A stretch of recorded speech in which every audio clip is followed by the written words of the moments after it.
శ్రీకాకుళం జిల్లాలో స్వర్ణాంధ్ర స్వచ్ఛాంధ్ర మరికొన్ని కార్యక్రమాల్లో పాల్గొన్న పాతపట్నం ఎమ్మెల్యే మామిడి గోవిందరావు.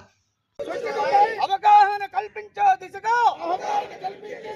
ప్రయత్నిస్తానని భవిష్యత్ తరాలకు ఆరోగ్యవంతమైన సుభిక్షమైన ఆనందకరమైన ఆంధ్ర రాష్ట్రాన్ని నిర్మించడానికి నాతో మొదలైన ఈ నిర్ణయం ద్వారా నా రాష్ట్రాన్ని స్వచ్ఛాంధ్ర స్వర్ణాంధ్రగా తీర్చిదిద్దేటట్లు నా వంతు కృషి చేస్తానని ప్రమాణం చేస్తున్నాను.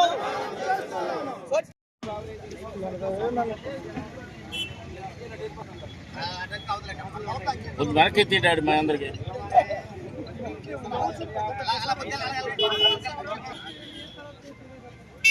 ఏ నీలమణి కనకదుర్గమ్మ వారికి